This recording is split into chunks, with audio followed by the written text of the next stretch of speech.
The road ends at a heavy oak door, warm light spilling through the cracks. Inside, the fire crackles, and the air smells of wood smoke and spiced cider. Tonight, we wander into the quiet of the last forge still burning in the deep mountain. Let the road fall behind you, sink into your pillow as the hearth settles to embers. Let your breath turn slow and quiet in the candle glow. Let every worry drift beyond the inn door. This is the drowsy dragon. Now, let us begin. The air here, deep beneath the crest of the iron reach, is thick with the scent of ancient stone, and the faint, lingering warmth of a fire that has never truly gone out. Listen to the silence of the mountain, a silence that is not empty, but filled with the weight of 3,000 years, and the soft, rhythmic hum of the earth's own breathing. Your boots, heavy and caked with the snows of the outer pass, find purchase on the smooth, dark basalt of the entryway, where the runes of the threshold glow with a soft, sapphire light. You have come far, leaving the biting winds of the peaks behind. And here, within the throat of the world, the mountain welcomes you with a deep, resonant stillness. The great stone doors stand slightly ajar, carved from a single slab of obsidian, their surfaces etched with the history of a people who found beauty in the dark, and strength in the stone. As you step forward, the sapphire light of the runes spills across the floor, casting long, gentle shadows that dance like ghosts against the polished walls. There is a peace here, a profound sense of sanctuary, as if the mountain itself has been waiting for someone to witness its quiet, enduring heart. You walk down the Hall of Echoes, where the ceiling rises so high it is lost in a velvet gloom, and the only sound is the soft, rhythmic tap of your own steady stride. Along the walls, sconces of cold fire burn, with a steady, flickering silver flame, illuminating statues of kings and smiths who have long since passed into legend. Their stone eyes seem to watch you, not with judgment, but with a quiet, solemn recognition, as you pass through the gateway into the deeper reaches of the realm. The air begins to change, growing warmer, and carrying the faint, metallic tang of iron mixed with the sweet, earthy smell of the bioluminescent moss that clings to the crevices. This moss, a vibrant emerald green, glows with a soft, pulsing light, mapping out the veins of the mountain like a map of living stars. You reach a bridge of arched stone, spanning a chasm so deep that its bottom is hidden in a haze of violet mist and a distant, liquid murmur. Below, the subterranean rivers flow through the dark, their waters cold and pure, carrying the secrets of the roots of the world toward the distant, unseen sea. Pause here for a moment, and lean against the cool, damp railing of the bridge, feeling the vibration of the mountain beneath your palms. It is a low, steady thrum, the sound of tectonic plates shifting, and the slow, deliberate pulse of the magma that flows far, far below your feet. There is no hurry here, for time moves differently in the deep, where a century is but a single breath, and 1,000 years is merely a season. You continue your journey, entering a gallery where the walls are lined with tablets of white marble, each one inscribed with the songs of the forge and the poems of the stone. The light here is dim, provided by a few scattered lanterns of amber glass, casting a warm, honeyed glow over the ancient, dusty records. You can smell the scent of old parchment and beeswax, a comforting, scholarly aroma that speaks of quiet nights spent in study and contemplation. Further in, you discover a small, secluded grotto, where a natural spring bubbles up from the floor, filling a basin of carved jade with crystal-clear water. The sound of the water, a delicate, tinkling melody, echoes softly against the walls, creating a sanctuary of sound that washes away the fatigue of your long journey. Take a sip of the water. It is cold and tastes of minerals and moonlight, refreshing your spirit and settling your mind for the path ahead.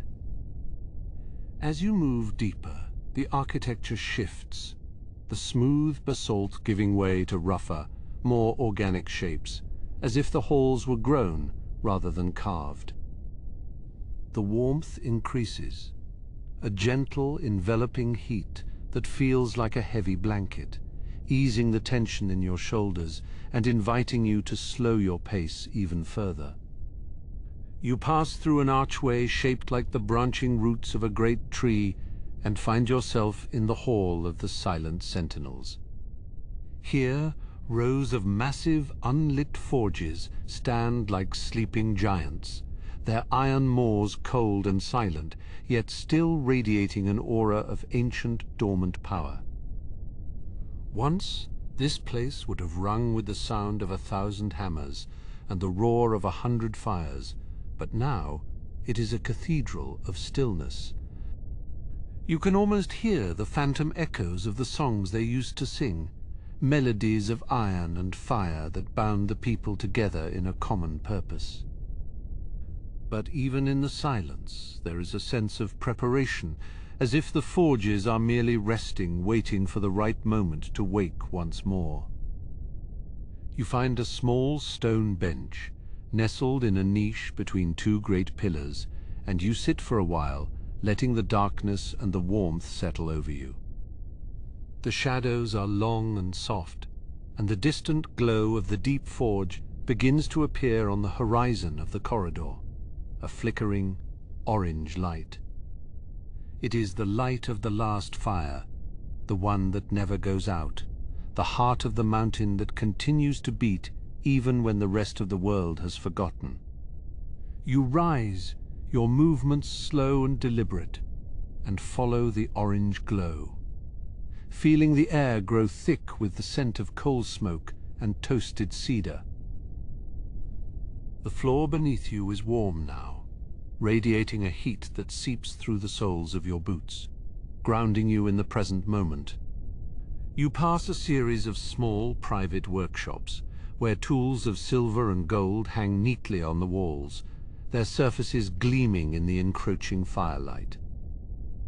Each tool is a masterpiece of craft, balanced and beautiful, waiting for a hand that may never come, yet held in a state of perfect readiness. The orange light grows brighter, casting a flickering radiance across the ceiling, and the sound of the forge becomes a steady, rhythmic breath. It is not a roar, but a soft, comforting sigh, the sound of a fire that is well tended and content, burning with a low, steady intensity. You reach the final gate, a massive structure of bronze and iron, decorated with scenes of the first sunrise and the forging of the world's foundations. The gate is open, and through it you can see the Great Hearth, where the last forge burns with a flame that is as old as the stars themselves.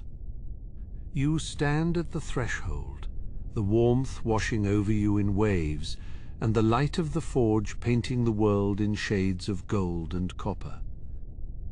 This is the heart of the deep, the place where the mountain dreams and where the fires of creation are kept alive by the silence and the stone.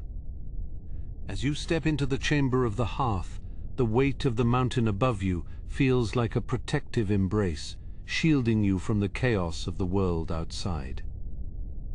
There is a low stone couch nearby, covered in the soft, thick furs of mountain goats, and you find yourself drawn to its promise of rest. You settle onto the furs, feeling their softness against your skin, and the warmth of the forge begins to lull you into a state of deep, peaceful relaxation. The rhythmic breath of the fire becomes your own breath, and the flickering light on the ceiling becomes the only world you need to know. In this place, at the end of all things, there is only the fire, the stone, and the quiet, enduring peace of the deep mountain. The firs beneath you are thick and heavy, and smell of the high mountain air, and the faint, sweet scent of dried lavender. You watch the way the firelight plays across the fibers, turning the pale wool into a sea of moving gold and shadow. It is a slow, rhythmic dance, a visual lullaby that mirrors the steady pulse of the forge just a few paces away. The heat is a physical presence, a warm blanket that wraps around your shoulders and eases the tension from your weary limbs. You feel your breath slowing, matching the deep, resonant sigh of the embers as they settle into their bed of white ash. The heart of the mountain is alive here, in this quiet chamber where the weight of the stone feels like a promise of safety. Above you, the ceiling is lost in a haze of amber smoke, and the occasional spark that drifts upward like a tiny wandering star. Every sound is muffled and softened by the vastness of the hall, creating a cocoon of silence that is both profound and comforting. To your left, the great bellows stand like silent sentinels, their leather sides creased with the stories of 1,000 years. They are still now resting in the golden gloom, yet you can almost feel the potential energies stored within their wooden frames. The iron chains that operate them hang motionless, their links polished to a dull silver sheen by the hands of generations. There is a dignity in their stillness, a sense of a long life well lived and a rest well earned. Nearby, a rack of smithing tools is arranged with meticulous care, each hammer and tong placed exactly where it belongs. The handles are made of dark, heavy oak, worn smooth by the grip of master crafters who once called this place home. You imagine the rhythmic clink of metal on metal, a song of creation that once echoed through these halls, now replaced by the gentle crackle of the hearth. The tools do not look abandoned, but rather they seem to be sleeping, waiting for the dawn of a new age. A cooling trough sits at the base of the anvil, its surface as still and dark as a forest pool at midnight. The water reflects the orange glow of the forge, creating a shimmering mirror that captures the essence of the fire. Occasionally, a single drop of condensation falls from a copper pipe above, creating a ripple that travels slowly across the surface. The sound is a soft, melodic plink, a tiny note of music in the vast stone silence. The anvil itself is a massive block of star iron, its surface scarred by the weight of legendary blades and sacred artifacts. Its base is carved with intricate reliefs of the mountain's roots, showing the interconnectedness of the stone and the fire and the deep waters. You can see the faint, silvery lines of mithril inlay, which catch the light and glow with a soft inner radiance. It is a monument to the endurance of the craft, a solid foundation in an ever-changing world. High above, a narrow balcony circles the chamber, its railing draped with banners of faded silk and woven gold thread. The designs are ancient, depicting the migration of the first clans and the discovery of the deep veins. The banners stir slightly in the heat rising from the forge, swaying with a slow, ghostly grace that draws your eyes upward. They are the memories of the mountain held aloft in the warm air, watching over the heart of the deep. On a stone table nearby, a single, unfinished crown of mithril rests upon a cushion of dark velvet. Its delicate arches are shaped like frozen lightning, and a single, uncut sapphire is set into the brow. It is a work of breathtaking beauty, left in a state of perfect transition, as if the smith had only just stepped away for a moment of reflection. The blue of the stone contrasts with the orange of the fire, creating a focal point of cool, tranquil light. The floor tiles beneath the couch are etched with geometric patterns representing the crystalline structures of the deep earth. Each line is filled with a fine golden dust that catches the light as you move, creating a subtle, shifting map of the underworld. Your fingers trace the edge of a tile, feeling the coolness of the stone against the warmth of the air.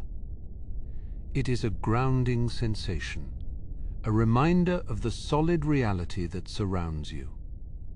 In a small niche in the wall, a side shrine has been carved into the living rock, dedicated to the spirits of the hearth.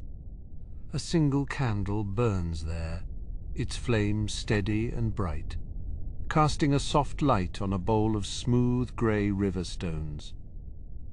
Each stone has been placed there as a prayer for peace, or a token of gratitude for the warmth of the fire. The scent of beeswax mingles with the smell of coal, adding a sweet floral note to the atmospheric air. You look up at the vaulted ceiling once more, where the massive stone ribs meet in a central keystone carved like a sun. The smoke from the forge gathers there, swirling in slow, hypnotic patterns before escaping through hidden vents. It is a beautiful, ethereal sight, like watching the clouds move across a night sky made of stone. The darkness above is not empty, but full of the quiet movements of the air and the lingering echoes of the past. A stack of coal bricks is piled neatly in the corner, their surfaces shimmering with a faint, iridescent sheen like a raven's wing. They are not ordinary coal, but harvested from the deepest seams where the pressure of the mountain has turned carbon into something almost magical. When one occasionally shifts, it makes a dry, metallic sound, like the clinking of coins in a heavy purse. They are the fuel for the mountain's dreams, waiting to be transformed into light and heat. A copper pipe runs along the length of the wall, carrying mountain water to the cooling stations and the small fountains. It is covered in a fine mist of condensation which glows like a string of pearls in the flickering firelight. You can hear the faint, distant hum of the water moving through the metal, a constant, soothing vibration that you feel in your bones. It is the lifeblood of the forge, a cool counterpoint to the intense heat of the hearth.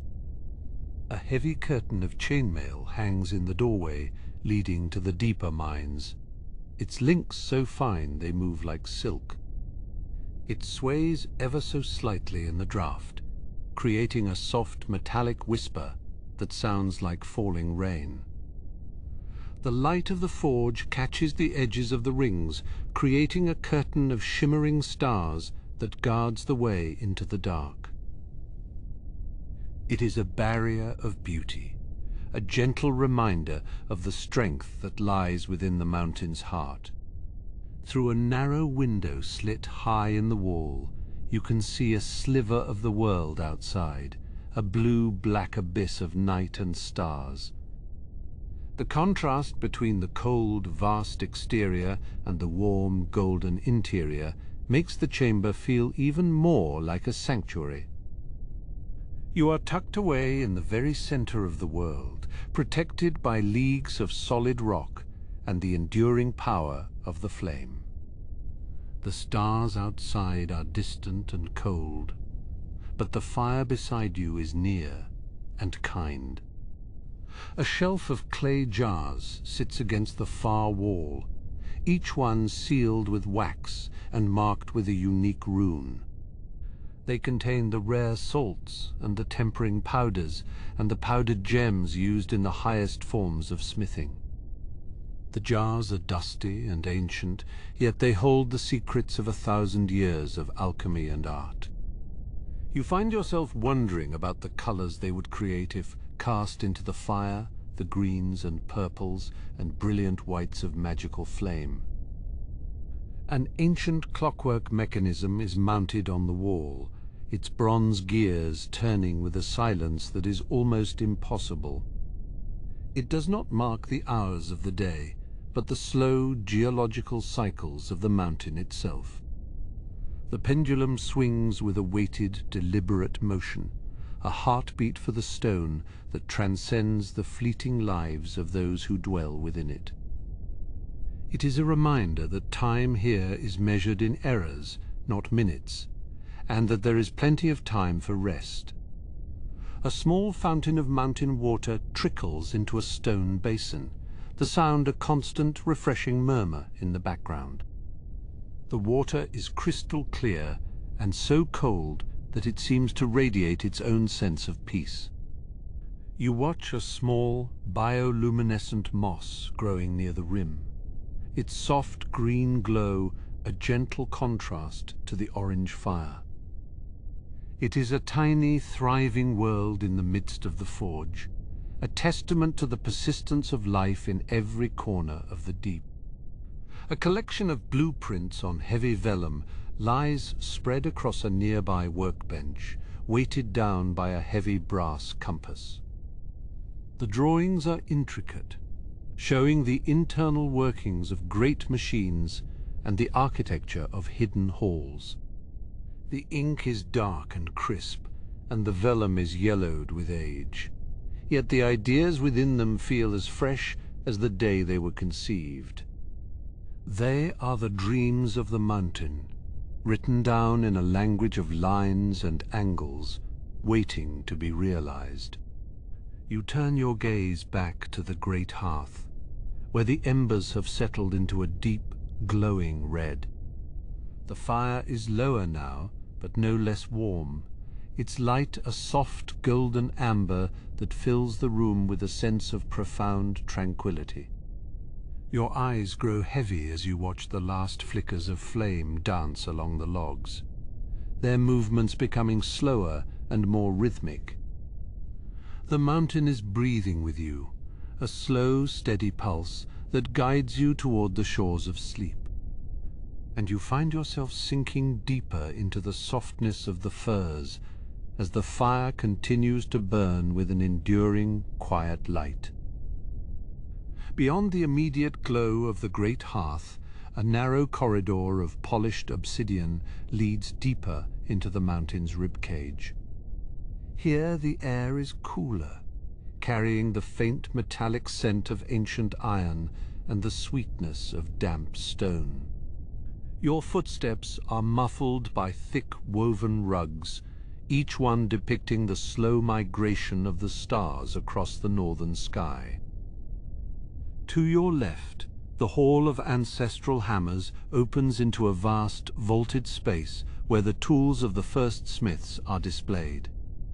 These are not merely implements of labor, but relics of a time when the world was young and the mountains were still rising. The hammers are massive, their heads forged from star-fallen metal that glimmers with a faint internal violet light. You reach out a hand, not to touch, but to feel the lingering vibration of 1,000 strikes against the anvil. The air here seems to hum with a low, resonant frequency, a sound that vibrates in your chest and calms the wandering mind. It is the sound of purpose and endurance and the quiet satisfaction of work well done. Following the hall, you come upon the crystalline reservoir, a deep pool of water that serves the forge's cooling basins. The water is fed by a glacial stream from the highest peaks, filtered through miles of quartz and granite until it is perfectly clear. It glows with a soft bioluminescent blue, casting ripples of light across the ceiling like wandering ghosts. The sound of the water is a rhythmic, gentle lapping against the stone, a liquid lullaby that washes away the dust of the day. You sit on a smooth, cold bench at the water's edge, watching the slow movement of tiny, sightless fish that navigate the depths. Their scales are like silver foil, catching the blue light and scattering it into the dark corners of the room. Looking up, you notice a narrow ventilation shaft that rises straight through the heart of the peak, miles above. At the very top, a tiny circle of the night sky is visible, framed by the jagged edges of the mountain. A single pale star sits within that circle, its light a cold white needle that pierces the velvet darkness of the shaft. You realize that while you are deep beneath the earth, you are still connected to the infinite reaches of the cosmos. The mountain is not a prison, but a sanctuary, a place where the heavy earth and the light of the stars meet in a quiet embrace. The air that drifts down from the surface is crisp and carries the scent of pine needles and distant snow. Moving further into the complex, you find the toolmaker's nook, a small, intimate workshop filled with the delicate instruments of precision. Tiny chisels, fine-tipped gravers, and magnifying lenses made of polished crystal are arranged in neat wooden trays. The smell here is different, a mixture of linseed oil and the sharp tang of tempered steel. A single lantern hangs from the low ceiling, its flame turned down to a mere golden point of light. It illuminates a half-finished engraving on a silver bracer, the lines of the design as delicate as a spider's web. You can almost see the steady hand of the artisan, working by the light of the fire to create something that will outlast the ages. The library of smelting stands nearby, its walls lined with heavy stone tablets instead of parchment scrolls. Each tablet is etched with the chemical compositions of rare alloys and the temperatures required to melt the bones of the earth. The stone pages are cool to the touch, and the room feels heavy with the weight of accumulated knowledge. You run your fingers over the runes, feeling the grooves carved by hands that have long since returned to the stone. There is a profound peace in this place, a sense that nothing is truly lost, only stored away for those who know where to look. The silence in the library is absolute, a thick, comforting blanket that muffles even the heartbeat of the mountain. A set of stairs leads down to the observation balcony, which overlooks the lower magma flows that power the forge. From this height, the molten rock looks like a slow-moving river of liquid gold, winding its way through the black basalt canyons. The heat is a gentle, pulsing wave that warms your skin and loosens the last of your tension. You watch the orange light dance on the walls, a hypnotic display of shadow and flame that requires nothing from you. The magma flows with a heavy, viscous grace, a reminder of the raw power that sleeps within the world. It is a primal force, yet here it is tamed and directed, a source of life and warmth for the deep halls. In a quiet corner of the balcony, you find a polishing station, where a collection of soft leathers and aromatic oils are kept. A set of brass gears lies on a velvet cloth, their surfaces gleaming with a mirror-like finish. The scent of the oils is soothing, a blend of cedarwood and amber that lingers in the warm air. You take a piece of the leather and absently rub a small decorative plate, the repetitive motion grounding you in the present moment. The texture of the metal is smooth and cool, becoming warmer as you work it, a small act of care in a vast, silent world. The world outside may be chaotic, but here there is only the metal, the oil, and the slow, steady rhythm of your hand. The clockwork maintenance bay is a forest of gears and pendulums, the inner workings of the mountain's many systems. The sound here is a complex tapestry of clicks and whirs, a mechanical heartbeat that never falters. Each gear is perfectly balanced, turning with a precision that is both beautiful and terrifying. You watch a large brass pendulum swing back and forth, marking the passage of seconds that feel like hours. The motion is so regular, so inevitable, that it begins to pull at your consciousness, drawing you into a state of deep meditation. The mountain does not rush, and neither should you. There is a time for every gear to turn. Near the back of the bay, an altar of mantlestone stands in a pool of shadow, dedicated to the spirit of the forge. It is a simple slab of unworked rock, yet it radiates a sense of ancient, grounded power. A single candle burns upon it, its wax dripping in slow, frozen cascades down the side of the stone. You bow your head for a moment, acknowledging the forces that make this sanctuary possible. The earth, the fire, the water, and the air all work in harmony here, guided by the hands of those who came before. You feel a deep sense of gratitude for the warmth of the fire and the strength of the stone that protects you. Returning toward the central chambers, you pass through a side passage lit by hanging lanterns of colored glass. The light is soft and diffused, casting pools of emerald, sapphire, and ruby across the floor. It is a whimsical touch in a world of iron and stone, a reminder that beauty is as necessary as strength. The lanterns sway slightly in a phantom breeze, their shadows stretching and shrinking in a slow, rhythmic dance. You find yourself walking slower and slower, your body becoming heavier with every step. The journey through the deep halls has been long, and the promise of rest is becoming more and more enticing. You reach the apothecary of fluxes, where jars of powdered minerals and dried herbs are kept for the smelting process. The air here is thick with the scent of lavender and crushed limestone, a combination that is surprisingly pleasant. The jars are made of thick green glass, their contents shimmering like stardust in the low light.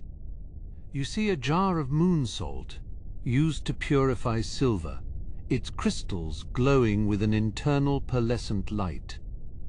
It looks like a jar of captured moonlight, a piece of the night sky brought down into the depths. The sight is calming, a reminder of the magic that exists in the simplest materials of the world.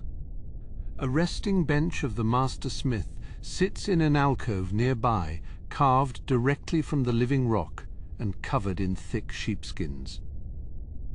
It is a place for contemplation, for sitting quietly and watching the fire while the mind wanders through the annals of history. You sit for a moment, feeling the support of the stone beneath you and the softness of the wool. From here you can see the gem-cutting alcove where the mountain's treasures are shaped into works of art. A small, pedal-driven lathe sits silent, its diamond-tipped tools resting in their velvet-lined cases. A handful of raw emeralds lies on a tray, their green depths holding the light of 1,000 forests. The basin of perpetual cooling is a low stone trough, where the final pieces are tempered. The water is still now, its surface a perfect mirror, reflecting the vaulted ceiling and the distant glow of the forge. You watch a single drop of condensation fall from a stalactite, creating a series of perfect concentric rings that expand until they vanish.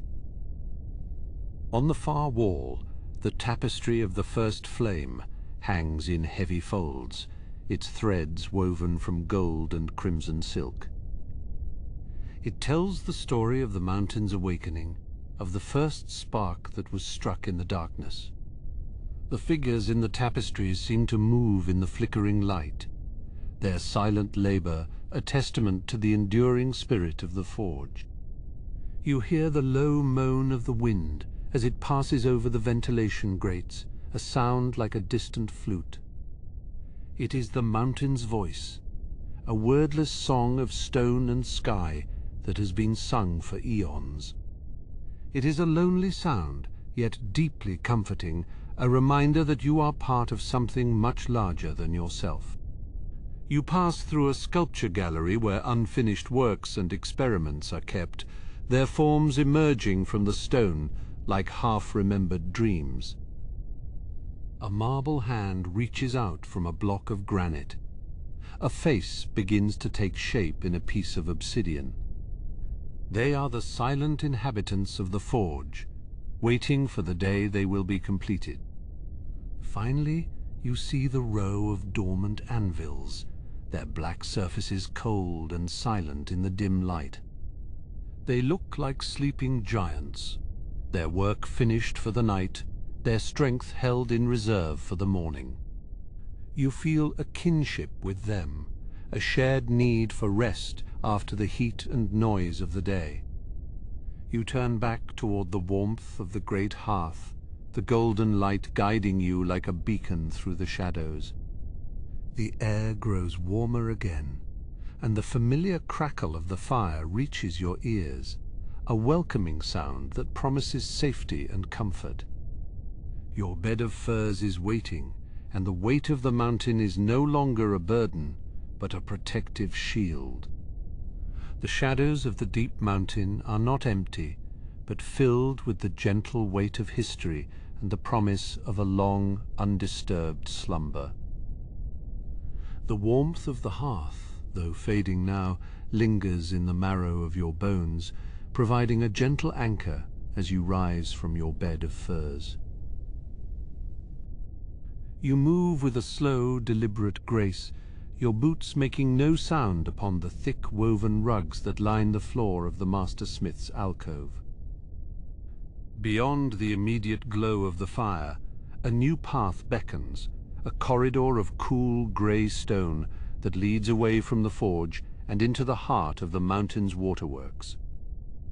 The air here is different, carrying the scent of damp earth, ancient stone, and the sharp, clean fragrance of cold water flowing through deep channels.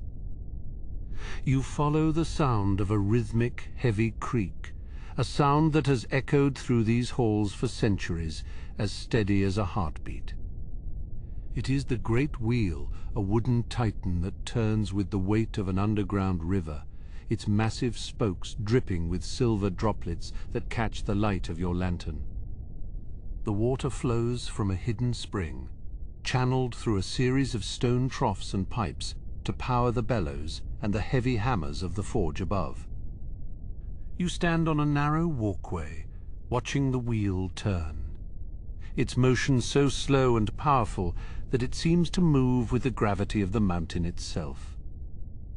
The sound of the water is a constant, soothing rush, a white noise that fills the cavern and drowns out the lingering echoes of the day's labor. You feel the coolness of the mist on your skin, a refreshing contrast to the dry heat of the forge. And you breathe deeply, letting the moisture settle in your lungs. Further along the walkway, the cavern opens into the bioluminescent moss gardens, where the mountain dwellers grow the light that illuminates their world. The walls are covered in a thick, velvety carpet of moss that glows with a soft cyan radiance, casting long, ethereal shadows across the stone floor. Small, translucent mushrooms sprout from the crevices, their caps shimmering with a faint, pulsing light like distant stars trapped within the earth. There is no wind here, yet the moss seems to sway gently, as if responding to the unseen currents of the mountain's breath. You walk through this garden of light, your footsteps muffled by the soft growth, feeling as though you have stepped into a dream where the earth itself provides the stars. In the center of the garden, a small circular pool of water sits perfectly still, its surface reflecting the glowing moss above like a liquid mirror.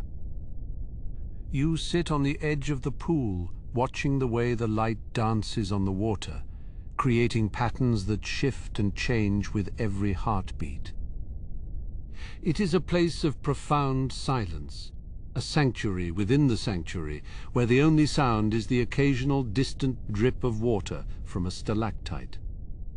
You reach out a hand, your fingers brushing the surface of the pool, and watch as the ripples spread outward, breaking the reflection into 1,000 shimmering fragments. The water is cold, a biting, bracing cold that wakes your senses even as it calms your mind, reminding you of the purity of the deep places.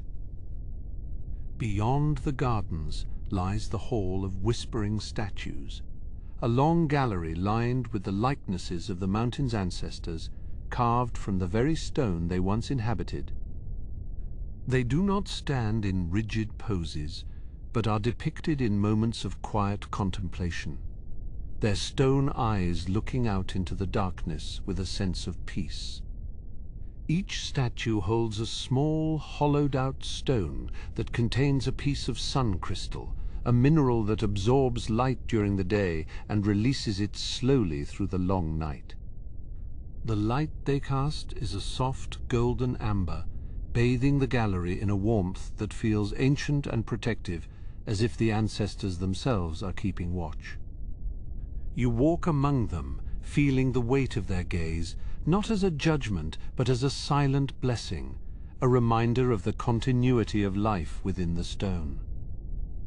One statue, a figure of a woman holding a small sleeping dragon, catches your eye.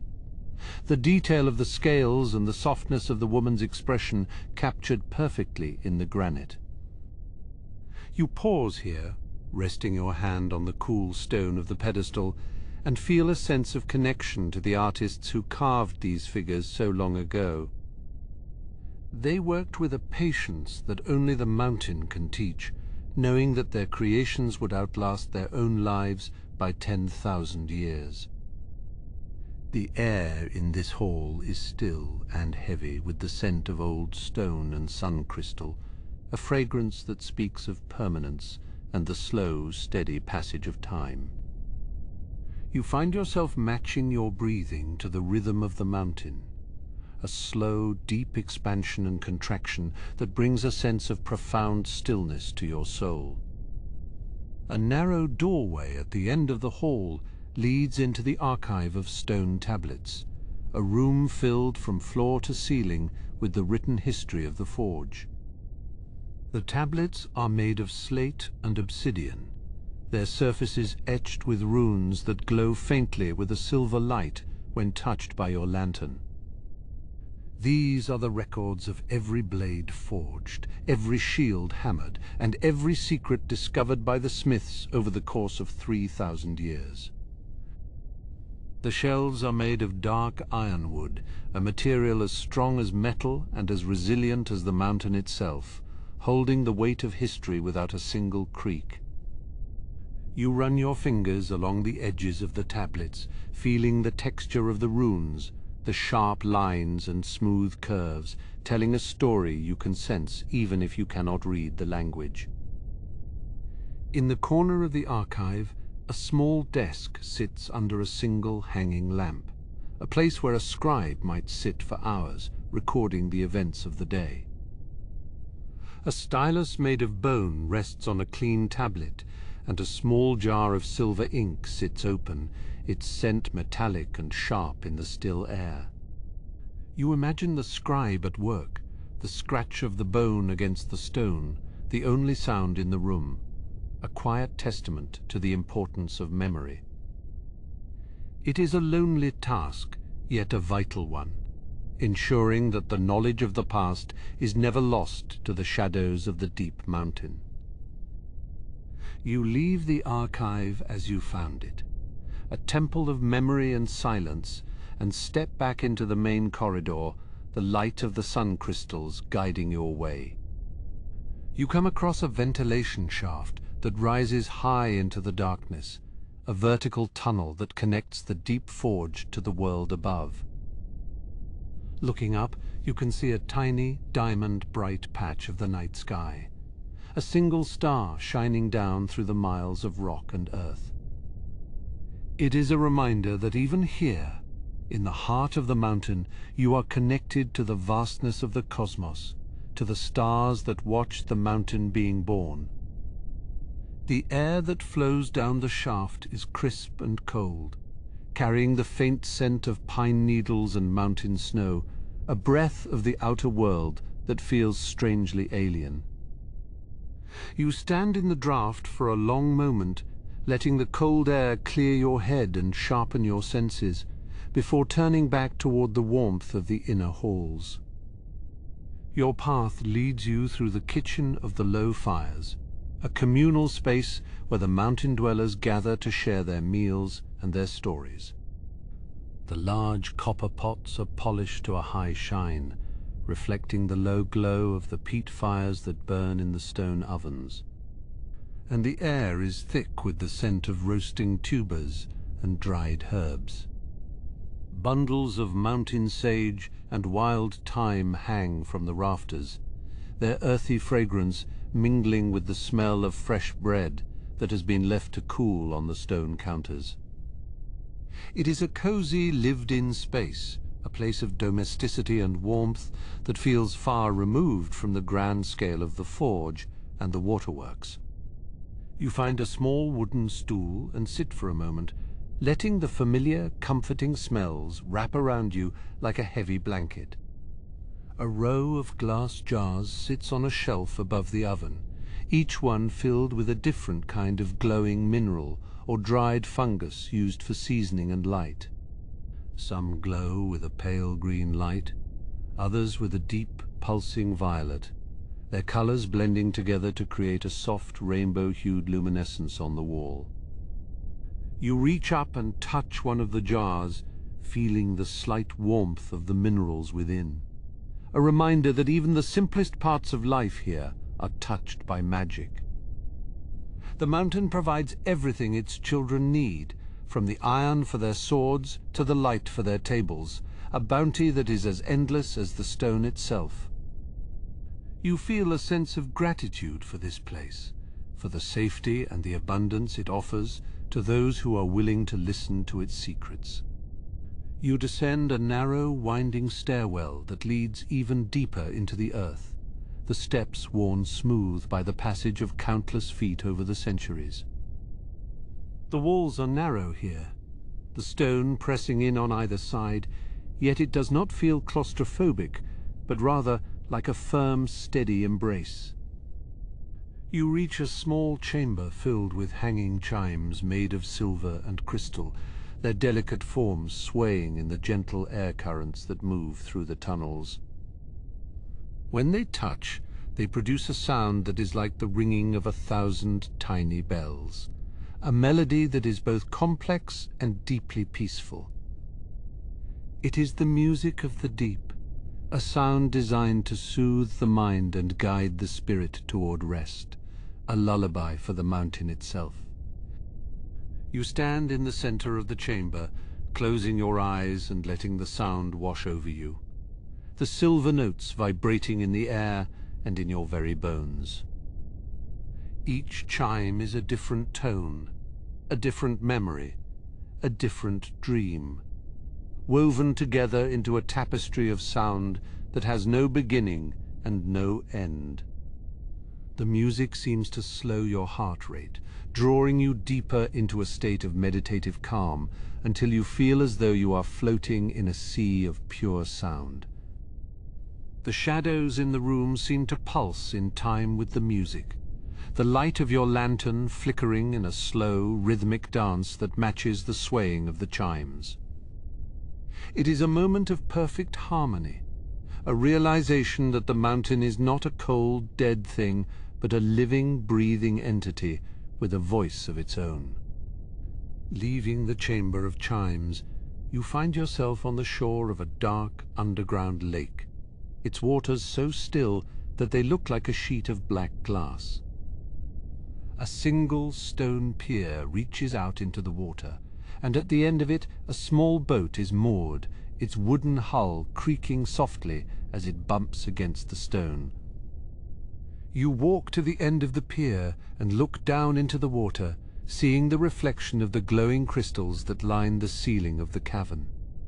They look like a city of light buried beneath the surface, a hidden world that exists only in the reflection of the one above.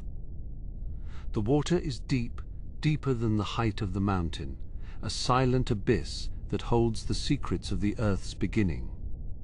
You sit on the edge of the pier, your legs dangling over the dark water, and watch a single bioluminescent fish swim slowly past, its body a streak of neon blue in the darkness. It moves with a quiet, effortless grace, a reminder that life flourishes even in the most remote and silent places of the world. The air here is cold and still, carrying the scent of minerals and ancient undisturbed water, a smell that is both primal and deeply comforting.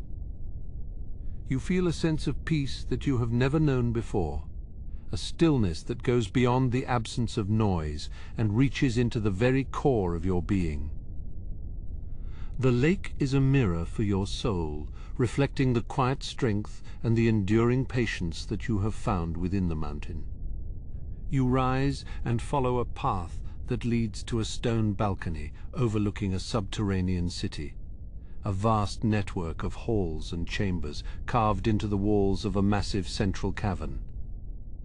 The city is quiet now, the lights of the dwellings dimmed to a soft amber glow, and the streets are empty of movement.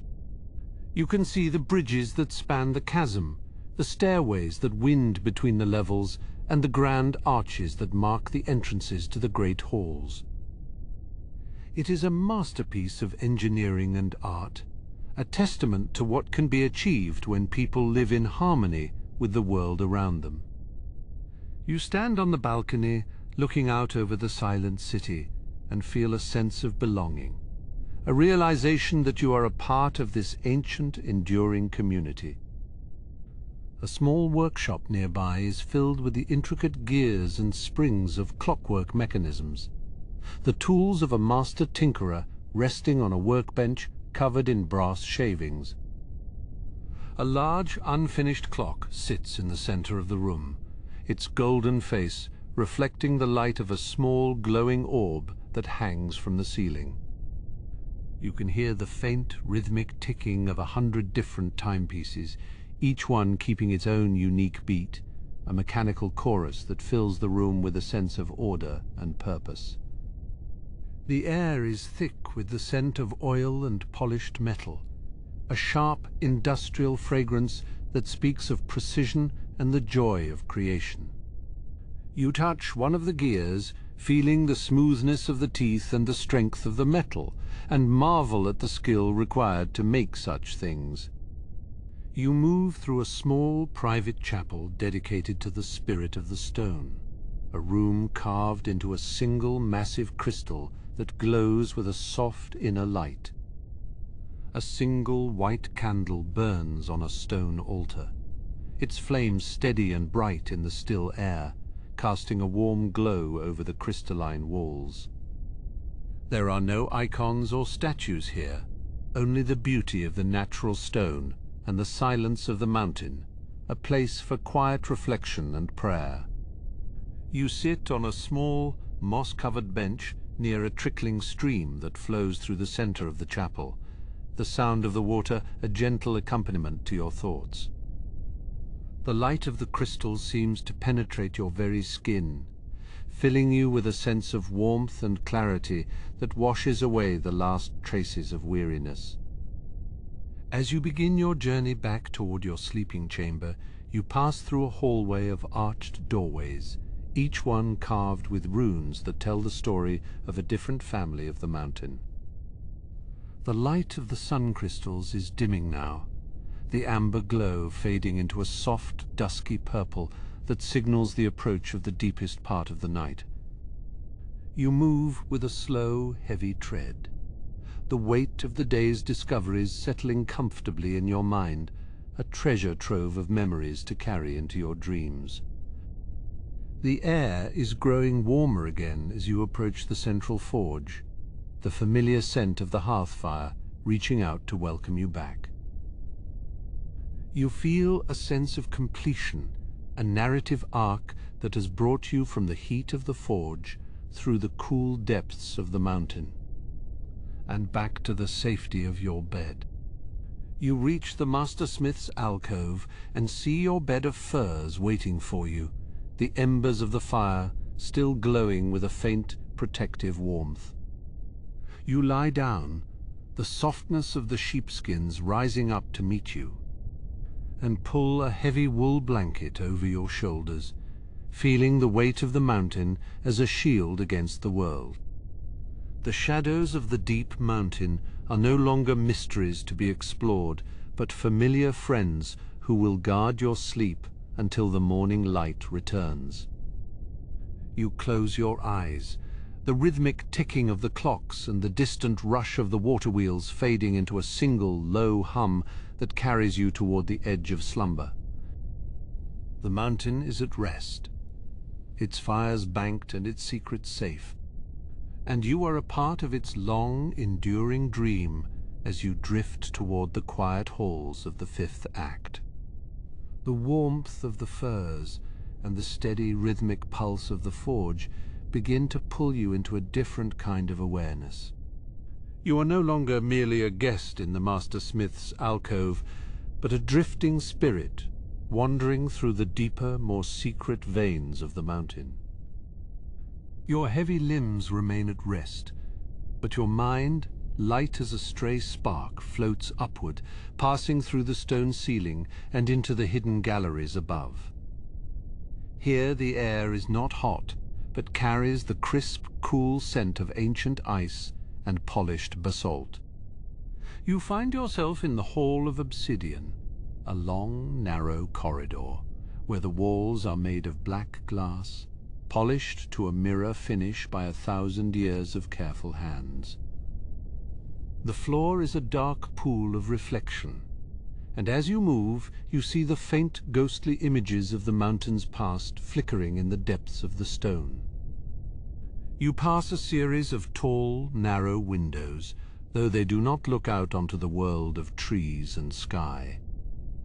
Instead, they look inward, into the great hollows where the mountain's heart beats in silence. You see the massive vertical shafts where the sun crystals are lowered on silver chains, their amber light casting long, dancing shadows across the jagged rock. The silence here is profound, a thick, velvety quiet that wraps around you like a heavy cloak. It is the silence of the deep earth, where the weight of 1,000,000 tons of stone presses down, yet feels as light as a feather against your dreaming senses. You feel a sense of immense safety, tucked away in the very core of the world, far from the reach of the wind or the biting cold of the winter stars. Ahead, the corridor opens into the great archive of ore, a chamber so vast that the ceiling is lost in a soft violet haze. Here the walls are lined with millions of tiny stone drawers, each one containing a sample of the mountain's wealth.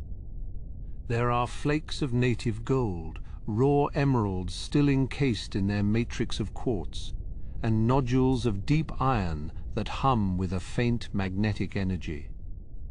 The air smells of dust and cold metal, a dry, clean fragrance that clears your mind and invites a deeper state of contemplation. You watch as a single mechanical owl, its feathers made of thin sheets of copper, glides silently from one shelf to another, its amber eyes glowing with a soft internal light. It is the guardian of this place, a quiet watcher in the dark, ensuring that the history of the stone is never forgotten. You follow the owl's flight toward a spiral staircase, carved from a single massive pillar of white marble. The steps are worn smooth by the passage of time, each one a gentle curve that leads you further into the mountain's mysteries. As you descend, the air grows damp and sweet, carrying the scent of moss and subterranean blossoms. You have reached the hanging gardens of Lumina, where the mountain folk grow the rare glowing flora that provides them with medicine and light. Large bell-shaped flowers hang from the ceiling, their petals translucent and shimmering with a soft blue radiance. They drip a thick, nectar-like dew into stone basins below, the sound of the droplets hitting the water a steady, musical chime that echoes through the grotto. You walk along a path of soft, crushed quartz, the tiny crystals crunching gently beneath your feet. The light from the flowers reflects off the damp walls, creating a kaleidoscope of shifting colors that dance across your vision. There are ferns here as tall as trees, their fronds unfurling in the eternal twilight, and clusters of mushrooms that glow with a pale, ghostly violet. You stop to touch a leaf, feeling its cool, waxy surface and the vibrant life thrumming within it. This is the mountain's secret garden, a place of growth and renewal hidden away from the sun, where the magic of the earth is most potent. You feel your heartbeat slowing, syncing with the slow, steady drip of the nectar and the gentle respiration of the plants. Beyond the gardens lies the Bridge of Sighs, a narrow span of stone that crosses a chasm of impossible depth. You stand at the edge, looking down into the darkness, where a subterranean river rushes with a low, distant roar. The bridge is ancient, its sides carved with the likenesses of long-forgotten kings and queens, their faces peaceful and serene in their eternal vigil. The air here is moving, a soft, cool breeze that rises from the depths, carrying the scent of wet stone and the distant sea. You cross the bridge with slow, deliberate steps, the sound of your movement swallowed by the vastness of the space. You are a tiny speck in the grand architecture of the mountain, yet you feel completely at home, a vital part of this ancient, enduring machine. On the far side of the bridge, you enter the chamber of the Great Pendulum. A massive weight of solid brass, the size of a small house, swings slowly back and forth on a chain of braided mithril. Its movement is so slow, so deliberate, that it seems to dictate the very passage of time within the deep mountain. With every swing, a low, resonant thud vibrates through the floor, a sound you feel in your bones more than you hear with your ears. It is the heartbeat of the mountain, the steady, unwavering pulse that has continued for 10,000 years and will continue for 10,000 more.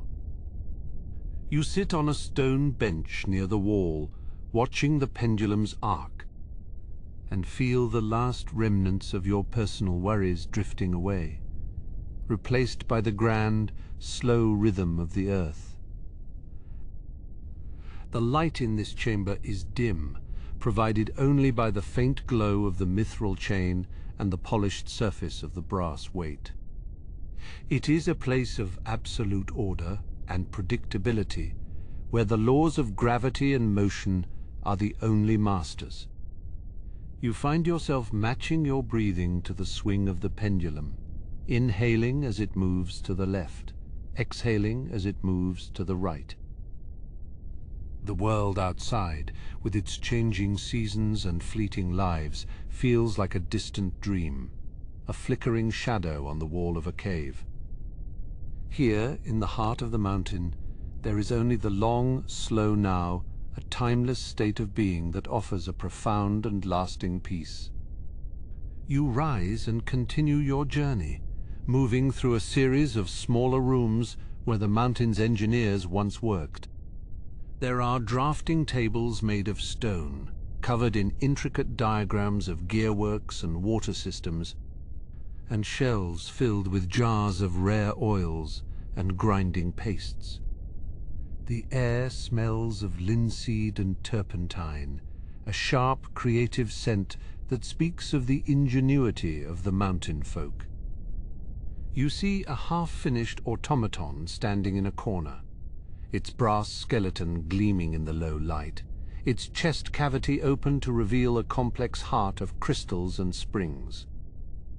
It is a silent testament to the desire to create, to bring life to the inanimate stone, a dream that persists even in the deepest darkness. As you move further, the walls begin to glow with a soft, inner warmth. You are approaching the thermal vents, where the heat of the world's core is harnessed to power the mountain's many wonders. The air is thick with steam, a soft white mist that swirls around you, obscuring the path and turning the world into a dreamscape of shifting shapes. You feel the warmth on your skin, a gentle, pervasive heat that relaxes your muscles and thins the blood in your veins. You move through the mist like a ghost, the sound of your footsteps muffled by the damp air, the only sound the distant hiss of the steam and the low, constant rumble of the earth's fires. You find a small private pool, fed by a hot spring, that bubbles up from the floor. The water is crystal clear, its surface shimmering with the reflection of the glowing walls. You sit by the edge of the pool, dipping your hands into the water, feeling the intense, soothing heat. It is a natural bath, a gift from the mountain to its inhabitants, a place to wash away the soot of the forge and the weariness of the day. You watch the ripples spread outward, a series of perfect circles that break the surface and then vanish into the stillness. The warmth of the water seems to seep into your soul, dissolving the last traces of tension and leaving you in a state of pure, unadulterated calm. The path leads you out of the steam and into a hall of high, arched ceilings, where the walls are covered in tapestries woven from threads of silver and silk. They depict the history of the world above, the rise and fall of empires, the blooming of forests and the drying of seas. But here in the mountain, they are merely stories, beautiful patterns of light and shadow that have no power over the enduring stone. You run your fingers over the cool silk, feeling the intricate textures and the weight of the silver thread. The air here is still and cool again, the scent of lavender and dried herbs hanging in the air, a soft, domestic fragrance that reminds you of home. You pass through a doorway into the gallery of statues, where the great heroes of the mountain are immortalized in basalt and marble. They stand in long rows, their stone eyes gazing into the distance, their hands resting on the hilts of stone swords or the handles of stone hammers. They are the guardians of the mountain's memory, the silent witnesses to the passage of aeons. You feel their presence as a comforting weight, a line of ancestors who have paved the way for your own journey.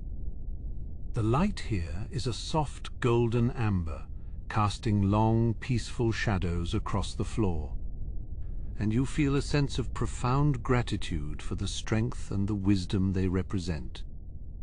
The gallery ends at a massive, circular door made of solid gold, its surface carved with a single giant rune that glows with a soft, white light.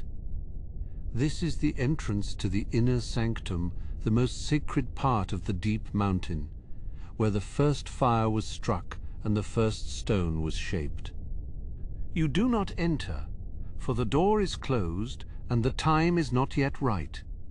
But you stand before it for a long moment, feeling the power that radiates from within. It is a power of creation and destruction, of heat and light, the very essence of the forge that still burns in the deep mountain. You bow your head in respect, the silence of the sanctum washing over you like a blessing, a quiet promise of mysteries yet to be revealed. You turn away from the golden door and begin the long, slow walk back toward the Master Smith's alcove. Your journey through the mountain's secrets has left you feeling light and unburdened, your mind filled with the beauty and the majesty of the deep earth. The path is familiar now, the landmarks of your dream walk guiding you back through the steam vents across the Bridge of Sighs, and through the Hall of Obsidian. The light of the sun crystals is a dim, comforting glow, a signal that the night is at its deepest and the world is at rest. You move with a sense of purpose, a steady, rhythmic pace that carries you closer to the warmth of the forge and the softness of your bed. As you re-enter the Master Smith's chamber, you see your physical form still lying among the furs, the embers of the fire casting a protective orange light over your sleeping face. You merge back into yourself, the transition as seamless as a drop of water falling into a pool. The weight of your body returns, but it is a comfortable weight, the heaviness of a well-earned rest. You feel the texture of the sheepskins against your skin, the warmth of the wool blanket over your shoulders, and the steady, familiar pulse of the forge in the distance. The mountain is your cradle, its stone walls your fortress, and its deep fires the light that guides you through the darkness of the night. You close your eyes once more, the images of the obsidian halls and the glowing gardens fading into a soft, indistinct blur. The rhythmic ticking of the clocks and the distant rush of the water wheels return to your awareness, a soothing lullaby that anchors you to the present moment. You are safe, you are warm, and you are deeply, profoundly at peace. The secrets of the mountain are yours to keep, a treasure trove of memories that will nourish your dreams and sustain your spirit until the morning light returns. As you drift toward the edge of a deeper slumber, you feel the mountain itself breathing with you, a slow, steady respiration that carries you into the quiet halls of the sixth act. The weight of the mountain is a soft, heavy quilt, pressing down with a gentle, tectonic kindness. You lie within the hollow of the stone, your breath slowing to match the ancient pulse of the earth. The air in the Master Smith's alcove is thick with the scent of old iron, warm wool, and the faint, sweet trace of lavender oil used to soothe tired muscles. Beyond the curtain of your heavy eyelids, the orange glow of the dying embers dances in rhythmic patterns, casting long, soft shadows that stretch and yawn across the ceiling. Each crackle of the cooling wood is a tiny, sharp punctuation in the silence, a reminder of the fire's faithful service. You are drifting, floating on the edge of a dream that is as deep and solid as the granite beneath you. Your consciousness begins to expand, no longer confined to the warmth of the firs, but seeping into the very walls of the mountain. You feel the vibration of the great forge, a low subsonic hum that resonates in your bones and calms your heart. It is the sound of a sleeping giant, breathing in the heat of the core and exhaling the strength of the world. In this state, you can see the mountain's hidden arteries, the long, winding flues that carry the breath of the forge to the surface. These are the whispering shafts, where the hot air of the deep meets the icy kiss of the mountain peaks far above. You follow the warmth upward, feeling the air grow lighter and crisper as it rises through the vertical labyrinths of stone. High above, the shafts are lined with a fine, glittering frost, where the moisture of the deep earth has frozen into delicate crystalline stars. The wind from the surface whistles softly through the narrow vents, a lonely musical sound that carries the scent of pine needles and distant snow. It is a bridge between two worlds, the fire of the interior and the ice of the exterior meeting in a quiet, eternal dance. You linger here for a moment, enjoying the contrast of the cool draught against the radiant heat of the mountain's heart. The frost sparkles like ground diamonds in the faint ambient light of the moon, filtering down from the very top of the world. Descending once more, you find yourself in the gallery of cooling, where the great works of the forge are brought to rest after their baptism in fire. This is a hall of profound stillness, filled with the sound of metal contracting as it yields its heat to the stone. Huge vats of dark, mineral-rich oils sit in silence, their surfaces as smooth as black glass, reflecting the dim maid's light from the walls. When a piece of heated steel is lowered into these pools, the steam rises in thick white plumes, curling toward the ceiling like the ghosts of ancient dragons. Now, however, the vats are quiet, their work done for the night, and the only sound is the rhythmic drip of oil from a suspended crane. Adjacent to the cooling vats lies the Library of Casts, a place of memory and form.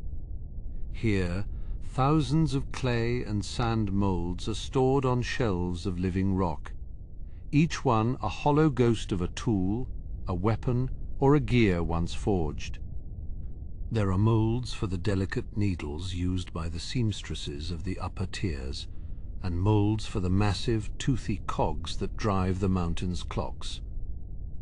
You walk among these empty shapes in your mind, feeling the history of every object ever birthed in the forge. The air here is dry and smells of baked earth and old dust, a comforting archival scent that speaks of continuity and the long, unbroken line of craft. In the narrow crawl spaces between the main halls, you notice the soot walkers, the tiny glowing elementals that make their home in the mountain's chimneys. They are no larger than a thumb, appearing as soft orange embers with spindly legs of charcoal. They move with a slow, deliberate grace, cleaning the soot from the stones and keeping the airways clear. Their movement is a silent ballet, 1,000 tiny lights drifting through the darkness like fireflies in a summer forest. They pay you no mind, their focus entirely on their quiet, essential task. Their presence a gentle reminder that even the smallest parts of the mountain are alive and purposeful. Further down, where the mountain's foundations meet the true deep, you discover the Great Chain Gallery. Massive links of black iron, each one as thick as a man's torso, stretch across the chasms, anchoring the shifting plates of the earth. These chains are the mountain's tendons, holding the weight of the world together with a strength that defies time. As the mountain breathes, the chains groan with a deep metallic resonance, a sound that is more felt than heard. It is a slow, rhythmic music, a symphony of tension and release that has played for 1,000 years. You find the sound deeply comforting, a testament to the stability and the permanence of your stone home. Nearby, the wind from the ventilation shafts finds its way into the basalt organ, a natural formation of hexagonal pillars. The stone has been carved by centuries of airflow into a series of flutes and pipes, and as the mountain exhales, it plays a low, haunting melody. The notes are deep and resonant, vibrating through the floor and up into your very soul. It is the mountain's own song, a wordless lullaby that tells of the slow cooling of the earth and the steady growth of crystals in the dark. You listen to the melody, letting it wash over you, its slow tempo further steadying your breath and deepening your relaxation. Your journey takes you next to the refining pools, where the raw ores of the deep are separated by the slow, patient work of gravity and heat. The pools are filled with liquid minerals of every color, shimmering in the low light like melted jewels. There is a pool of iridescent blue where the cobalt settles, and a pool of liquid silver that reflects your inner eye with a startling clarity. The minerals move with a slow, viscous motion, swirling into patterns that resemble the nebulae of the night sky. There is no noise here but the occasional heavy plop of a bubble rising to the surface, releasing a puff of metallic scented steam. In a quiet corner of the refinery, tucked away behind a curtain of stalactites, you find the shrine of the first spark. It is a simple place, a small altar carved from a single block of white quartz, holding a single solitary candle. This flame is said to be a descendant of the very first fire ever struck in the mountain, a sacred light that must never be allowed to go out. The flame is steady and bright, casting a warm golden light over the quartz, making the entire shrine glow from within. The scent of beeswax and old sanctified stone lingers in the air, creating an atmosphere of profound peace and reverence. Standing before the shrine, you feel the immense weight of the mountain above you, not as a burden, but as a protective shield. Miles of solid rock lie between you and the chaotic world outside, sheltering you from the wind, the rain, and the passage of time. Here in the deep, everything is constant, everything is slow, and everything is safe. The silence of the shrine is a physical presence, a soft velvet cloak that wraps around your mind and stilled the last of your wandering thoughts. You bow your head to the first spark, acknowledging the fire that gives life to the mountain and warmth to your bed. As you begin to withdraw your consciousness back toward your physical form, you pass through the echo chamber, a perfectly spherical room of polished granite. Every sound in the mountain eventually finds its way here, where it is reflected and softened until it becomes a gentle, indistinct murmur. The clink of the forge, the rush of the water wheels, and the song of the basalt organ all blend together into a single, soothing chord. It is the heartbeat of the mountain, a rhythmic, pulsing sound that anchors your spirit to the stone. You carry this sound with you as you drift back through the halls of obsidian and across the bridge of sighs. Returning to the master smith's alcove, you find your body still deeply immersed in sleep, your breathing slow and even. The embers in the hearth have faded to a dull, comforting red, and the room is filled with a soft, purple twilight. You merge back into your physical self, feeling the warmth of the furs and the softness of the pillow against your cheek. The weight of your limbs is a pleasant heaviness, a sign that you are ready for the deepest levels of rest. The mountain continues to breathe around you, its steady pulse a lullaby that guides you further into the darkness. You feel a sense of profound gratitude for the mountain's secrets, for the quiet beauty of the whispering shafts and the sacred light of the first spark. These images linger in your mind, fading slowly like the afterglow of a sunset. The world above is a distant memory, a place of noise and light that has no power over the stillness of the deep. You are a child of the stone, held in the embrace of the earth, protected by the fire and the frost. Your mind is clear, your heart is light, and your soul is anchored in the enduring strength of the mountain. The shadows in the room seem to lean in closer, whispering of the dreams yet to come. You welcome them, letting the darkness wash over you like a cool, refreshing tide. The rhythmic ticking of the clocks and the distant groan of the great chains are the only sounds that remain, a steady, mechanical heartbeat that promises safety and continuity. You are drifting, sinking, falling into the soft, velvet embrace of a sleep that knows no end. The forge still burns in the distance, a warm orange star in the night of the mountain, watching over you as you descend into the roots of the world. The furs upon your bed are heavy and cool and scented with the faint, sharp tang of cedar wood.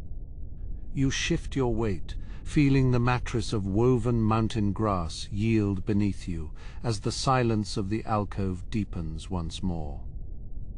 The orange glow of the distant forge is a comforting constant, a small burning sun that keeps the shadows at bay. You close your eyes, and though your body remains still, your spirit begins to drift, wandering through the halls you have not yet seen. You find yourself standing at the entrance to the Hall of Ancestral Anvils, a place of immense, heavy silence. Here, the air is colder, and it smells of ancient iron and the dust of many centuries. Hundreds of anvils are arranged in perfect concentric circles, each one carved from a single block of dark, unyielding stone. They do not ring with the sound of hammers now, but their presence is a testament to the thousands of years of craft that have shaped this mountain. In the center of the hall, a single massive anvil stands, its surface polished to a mirror finish by the hands of countless masters. It catches the faint blue magelight from the ceiling, reflecting it like a still, dark pool in the moonlight.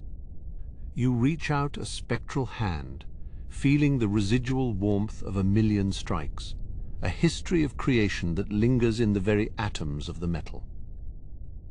The silence here is not empty, but full of the echoes of work well done and lives dedicated to the forge.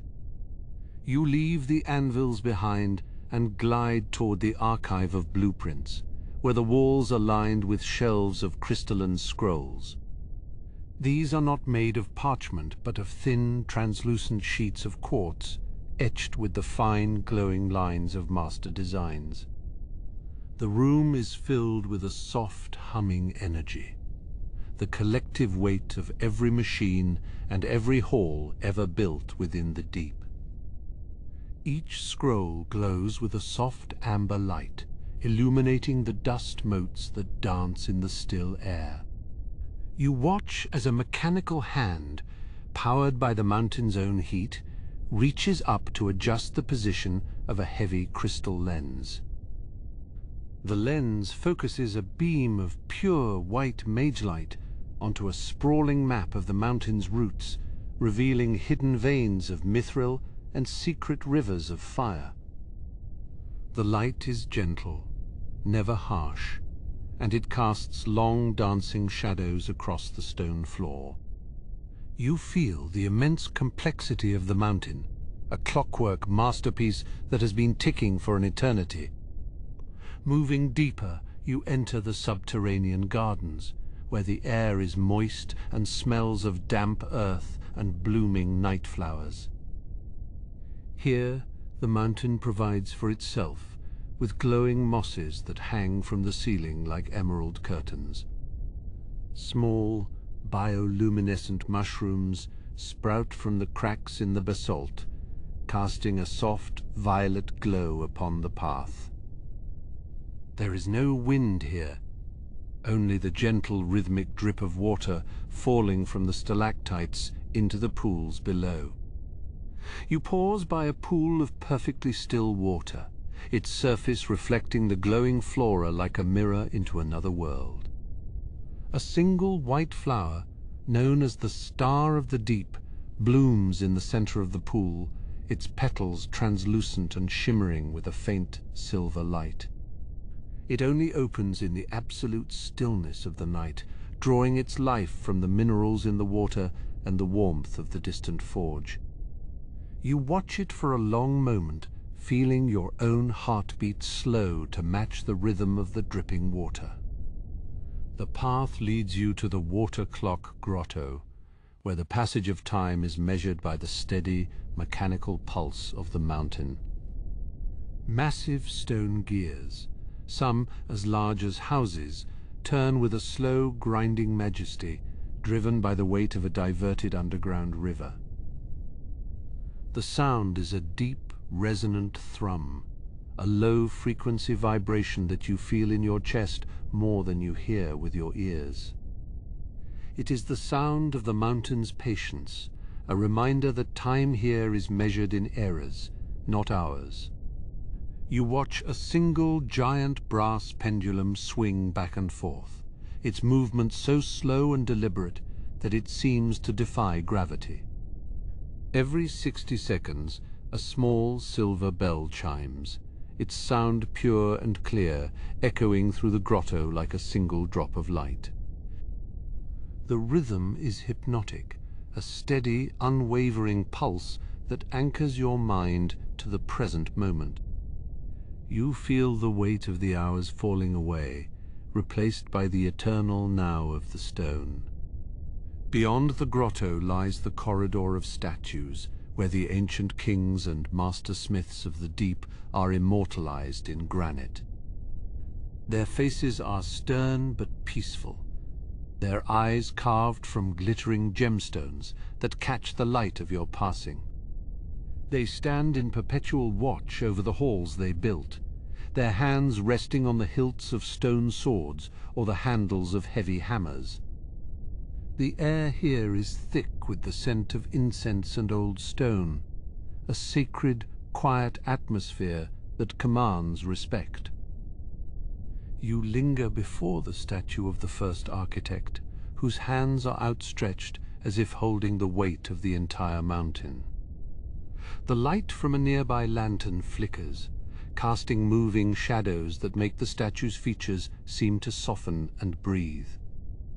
You feel a sense of profound connection to those who came before, a lineage of makers who understood the soul of the mountain.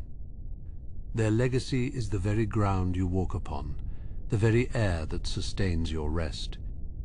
You cross a narrow bridge over a silent black chasm, where the only sound is the distant haunting whistle of the wind in the deep vents. Far below you can see the faint orange glow of the magma chambers, the molten heart of the world that provides the forge with its life. The contrast between the cold, dark air of the bridge and the fiery heat below is a reminder of the mountain's balance. You are safe here, suspended between the fire and the frost, held in the mountain's firm, unyielding grip. On the other side of the bridge you find the Great Loom, a massive mechanical marvel where silver and gold wires are woven into tapestries of metal. The shuttles move with a quiet, clicking precision, guided by a series of punched stone cards that contain the patterns of the stars. The resulting fabric is as soft as silk but as strong as steel, shimmering with an ethereal light that seems to shift and change. You watch as a new row is added, the silver thread catching the light like a falling star. The tapestries depict the history of the world above and the world below, a woven record of dragons and heroes, and the slow cooling of the earth. You run your fingers over the cool metallic surface, feeling the intricate textures of the weave. Each thread is a story, each knot a moment in time, all held together by the skill of the mechanical weavers. The room is filled with the scent of ozone and polished metal, a clean, sharp fragrance that clears your mind. You move into the chamber of cooling, where the intense heat of the forge is slowly dissipated into the surrounding stone. Great vents in the ceiling allow the steam to rise, forming soft white clouds that drift lazily in the upper reaches of the hall. The walls are covered in a thin layer of frost, despite the warmth of the mountain, a result of the complex thermal magics at work. It is a place of transition, where the raw energy of the fire is tempered into a steady, manageable warmth. You watch as a wisp of steam curls around a carved pillar, disappearing into the darkness above.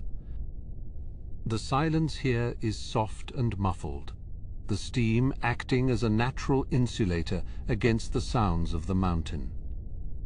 You feel the last of your tension melting away, drifting upward with the steam, leaving you light and unburdened. The mountain is breathing, exhaling the heat of its labors and inhaling the cool, quiet peace of the night. Your journey brings you back toward the master smith's alcove, the familiar orange glow of the forge growing brighter as you approach. You pass the great chains once more, their rhythmic clinking, now a familiar and welcome sound, like the ticking of a grandfather clock. The air becomes warmer, smelling of the hearth and the firs, and you feel the pull of your physical form. You are returning to the center of your world, to the place where your rest is most profound.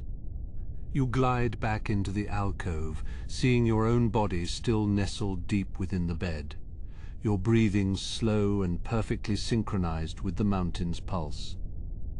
The embers in the hearth have settled into a bed of glowing coals, providing a soft, steady heat that radiates through the room. You merge once more with yourself, feeling the physical sensation of the heavy blankets and the softness of the pillow. The transition is seamless, a gentle settling into the comfort of the physical world.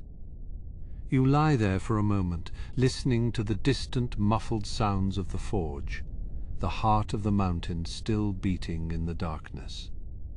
The images of the Hall of Anvils, the archive of blueprints, and the subterranean gardens linger in your mind, a gallery of quiet wonders. You are part of this mountain now, a guest in its deepest chambers, protected by its strength and warmed by its fire. The darkness is not a void, but a soft velvet embrace that holds you close.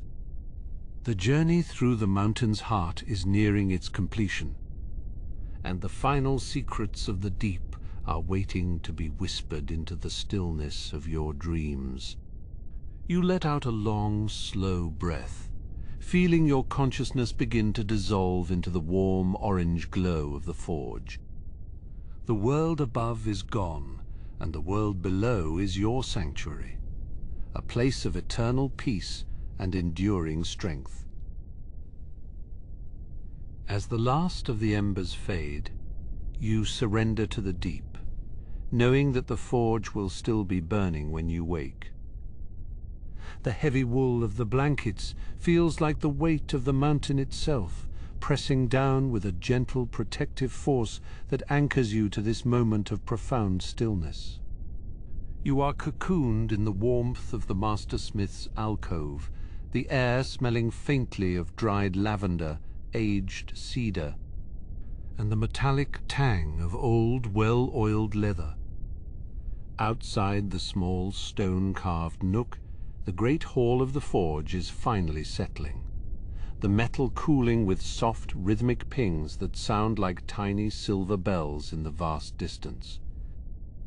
You lie perfectly still, feeling the way the mattress supports every curve of your body, as if the stone beneath you has softened specifically to cradle your form. The orange light from the hearth dances across the ceiling, tracing the intricate patterns of ancient runes carved deep into the dark basalt. You watch the shadows play, their movements slow and rhythmic, like the swaying of kelp in a deep subterranean tide that flows through the mountain's roots. Every breath you take is a slow, steady tide of its own, drawing in the cool, filtered peace of the deep earth and releasing the last remnants of the waking world. The silence here is not empty, but full of the mountain's presence, a heavy and comforting blanket of quiet that muffles the rest of the universe. The stone walls around you have stood for 10,000 years, absorbing the heat of 1,000,000 strikes upon the anvil and the quiet whispers of 1,000 craftsmen. They are saturated with the history of this place, a silent record of every masterpiece ever crafted within these depths, now radiating a faint residual warmth against your skin. You can feel that history now, not as a burden of time, but as a foundation of absolute security, a solid and unchanging reality that supports your every moment of rest. The mountain does not shift, it does not hurry, and in this chamber you are granted that same eternal patience. In the distance, the great bellows have finally come to a halt, their massive leather lungs resting after a long day of breathing life into the fire. The silence that follows their cessation is profound, a thick and velvety quiet that fills the spaces between the massive pillars and the soaring arches of the hall. It is a silence that invites you to listen, not with your ears, but with your very soul, to the heartbeat of the world that pulses deep within the crust. You feel the vibration of the earth, a low and steady thrum that matches the slow, relaxed pace of your own heart. The embers in the hearth are shifting, settling into a deep, glowing red that provides a constant, unwavering warmth that seems to seep into your very bones. This is the heart of the last forge, a flame that has never been allowed to go out since the first foundation stone was laid in the age of myth.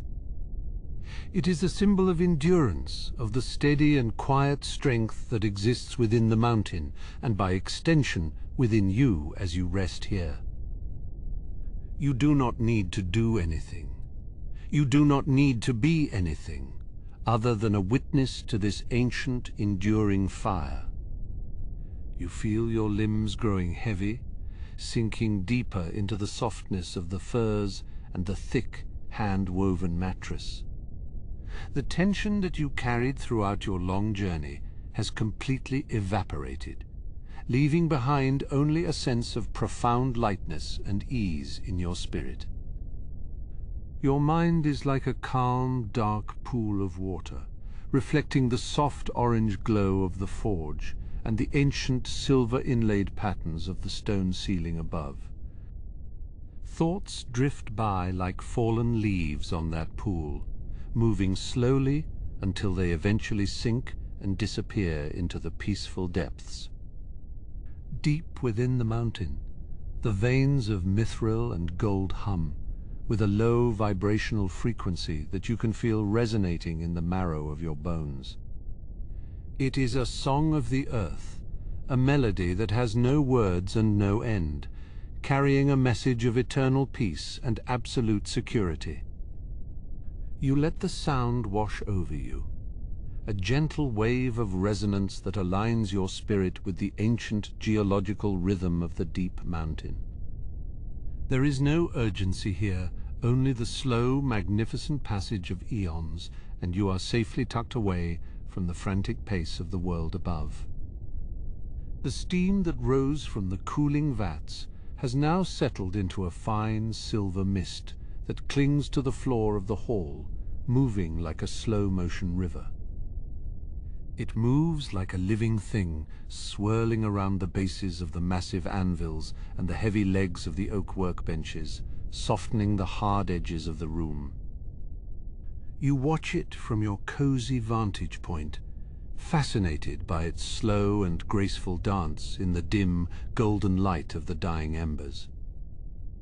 The mist seems to carry away the last of the day's light, preparing the hall for the absolute sanctuary of the night. The tools of the master smith are laid out in perfect order on the nearby racks, their steel surfaces gleaming softly in the twilight of the forge. Hammers, tongs and chisels, all resting in their appointed places, their work finished for now, their metallic voices silent. There is a dignity in their stillness, a sense of quiet accomplishment that permeates the air and adds to the overall feeling of deep contentment. Like the tools, you have completed your tasks, and now you are granted the same deserved and sacred period of restoration. You think of the great archives you passed earlier, the thousands of scrolls and blueprints that contain the secret wisdom of the ages.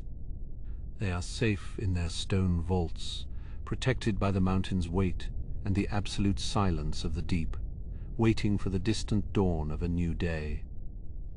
But for now, they too are at rest, their knowledge tucked away in the quiet dark, just as your own memories are being tucked away for the night. The mountain remembers everything, so you do not have to, allowing you to let go of every thought and every care.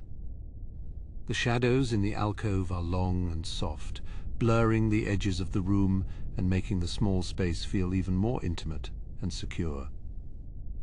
You are tucked away in a secret corner of the world, a place where time seems to slow down and the outside world ceases to exist entirely. Here there is only the warmth of the coals, the soft light of the runes, and the steady rhythmic pulse of the mountain's breath. It is a sanctuary designed for the deepest of sleeps, a place where nothing can reach you but peace. A single drop of water falls from a stalactite in a distant, unlit chamber, the sound echoing through the halls like a single clear note on a crystalline harp.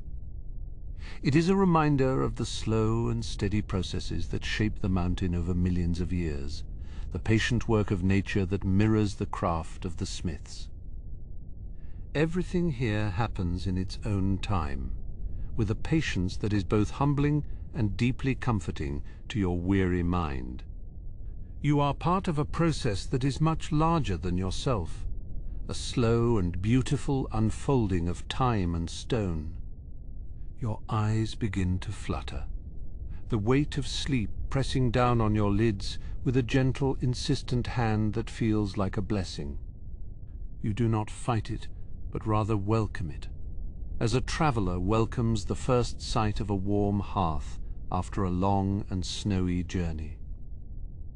The darkness is not something to be feared, but a soft, warm velvet blanket that covers the world and prepares the soul for the magic of dreams. You surrender to the weight, feeling your eyelids grow heavier and heavier with every passing second. The forge fire is now a low, pulsing glow, a beacon of safety in the vastness of the deep mountain that guides you toward the shores of sleep. It is a light that does not demand anything from you, but simply offers its presence as a source of eternal comfort and warmth. You let your gaze linger on it for one last moment, feeling its heat radiate through the room and into your very core, warming your spirit. The orange light is the last thing you see, a flickering promise of safety that will remain long after you have drifted away.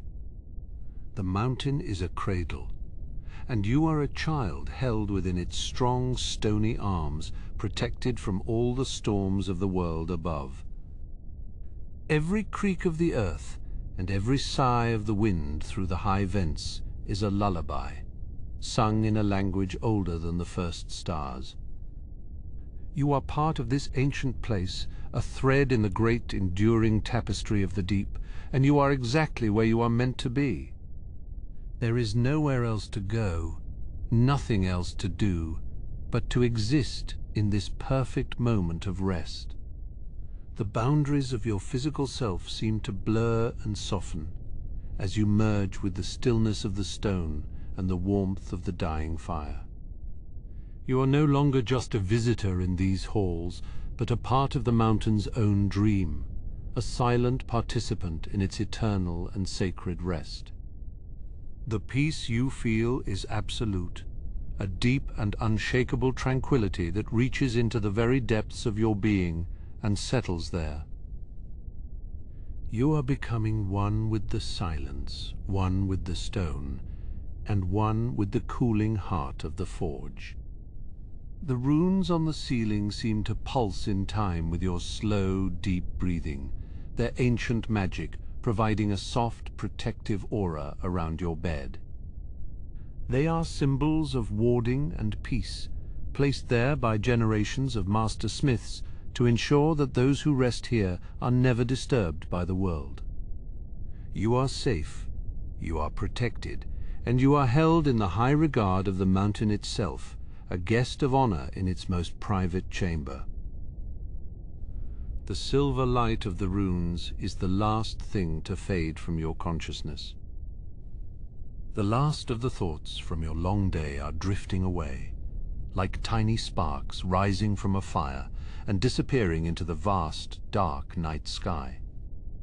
They are gone now, leaving your mind clear and open, a silent vessel ready to receive the quiet wonders of the dream world.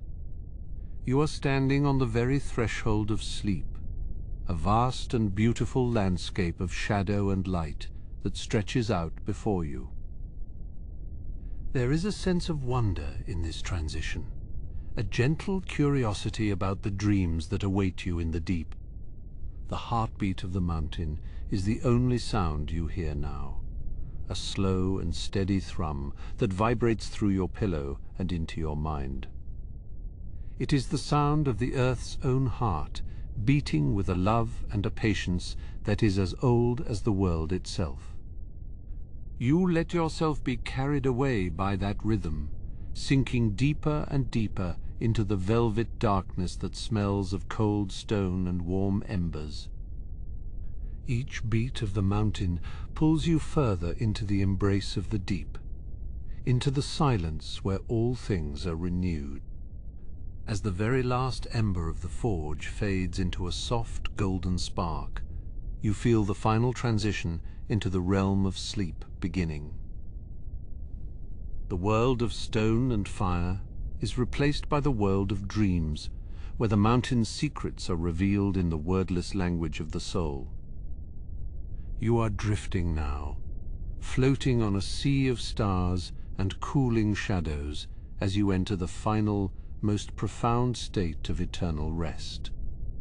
The journey through the mountain's heart is complete, and as you drift into the deepest sleep, the forge remains, a silent guardian of your dreams. Thank you for resting here a while. Until next time, on the Drowsy Dragon, sleep well.